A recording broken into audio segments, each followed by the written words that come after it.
17th of September it is, wherever you're watching from, East Africa and around the world. This is Citizen News at 1. I'm Johnson Mwakazi. Of course, today the trials proper at the ICC kicked off at 11 a.m. this morning, where, of course, Deputy President William Ruto and Joshua Arap Sang are set, of course, to hear their case. And today the first witness, prosecution witness, took to the stand. So let us give you just a brief preview of what happened in the morning.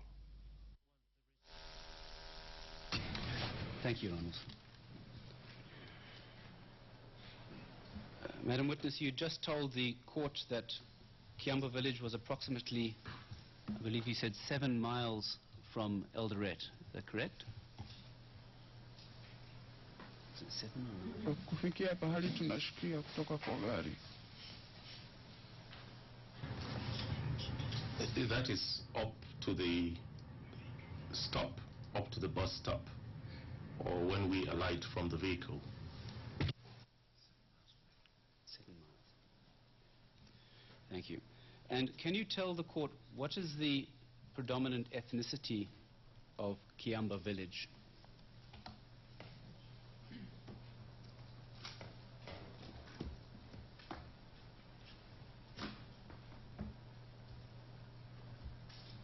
Kikuyu. Answer: it is the Kikuyu. Are there also Kalenjin who stay there?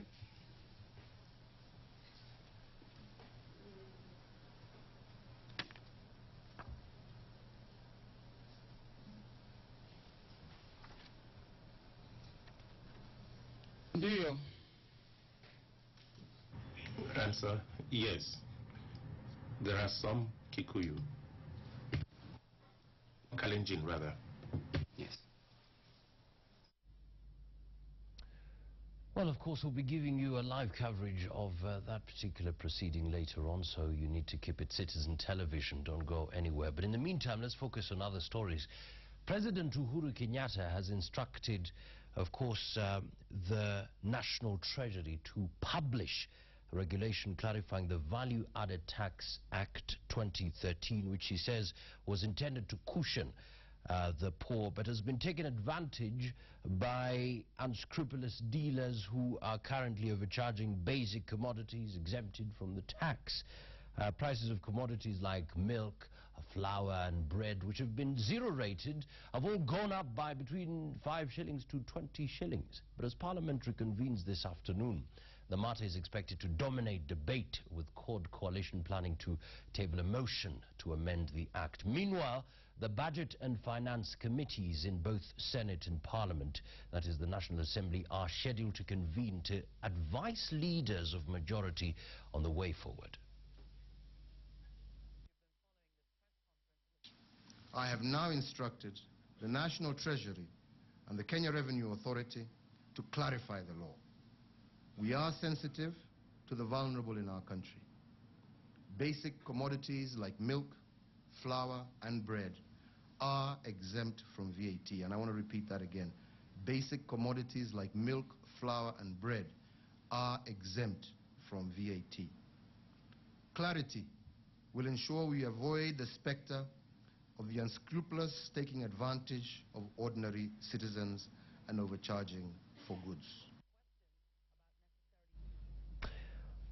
All right, so let's move on to other stories. Both houses of the bicameral parliament returned to an eventful session after a month-long recess, which will involve effecting Kenya's pull-out of the Rome Statute, from the Rome Statute. The withdrawal process was initiated by both houses, the National Assembly and, of course, the Senate, which passed a motion seeking to repeal the International Crimes Act. The minority side, CORD, also looks forward to reviewing the VAT Act.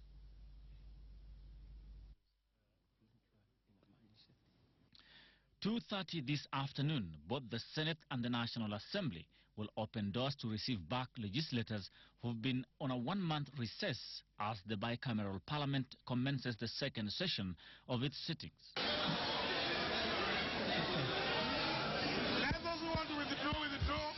It's vote-in tray is almost full as members of the rival parties put their best feet forward to push their legislative agenda. Mr. Speaker, the owners of the project ICC have walked out.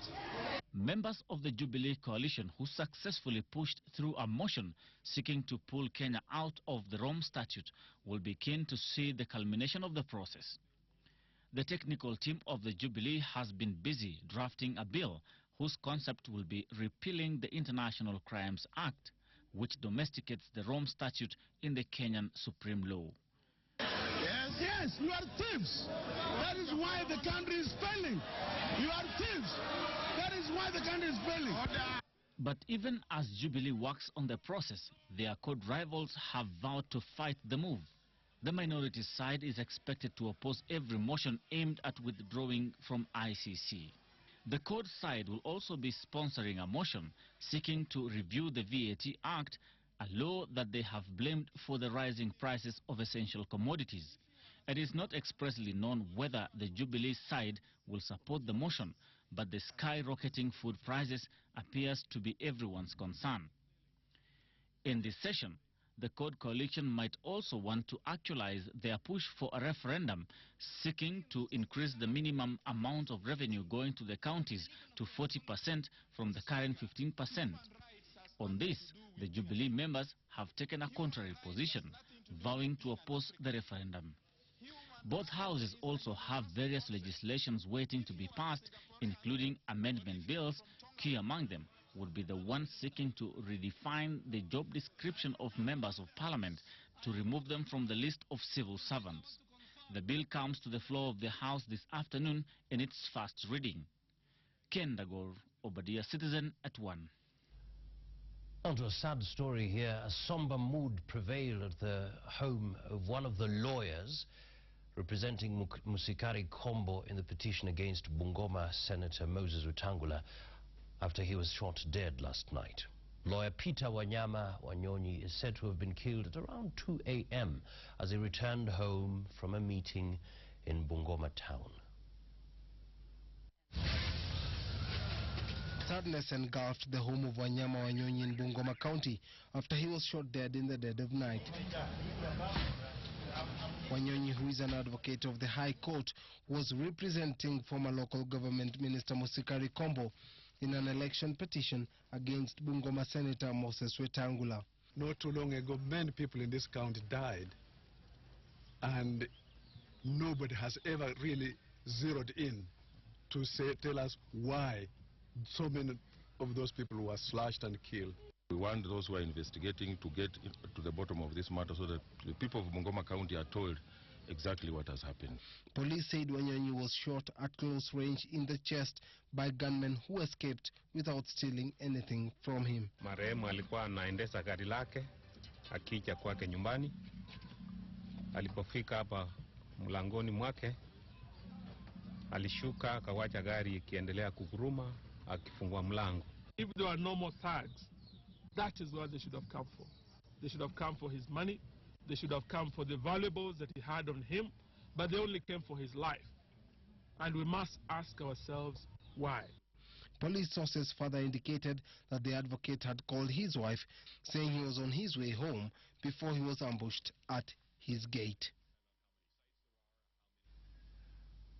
Now to other stories. A Nigerian national, Emmanuel Peter Enome, and Kenyan Virginia Wanjiru Wangeshi have denied the charge of trafficking narcotic drugs. The two appeared before Chief Magistrate Kiaria Kiaria, who released Wangeshi on a cash bill of 500,000 shillings and a surety of a similar amount. Enome, on the other hand, has been given 2 weeks to deposit his passport in court before he can be released on bond.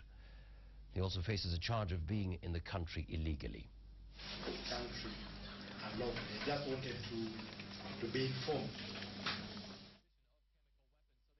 All right, very quickly, let's move on to the proceedings at the ICC.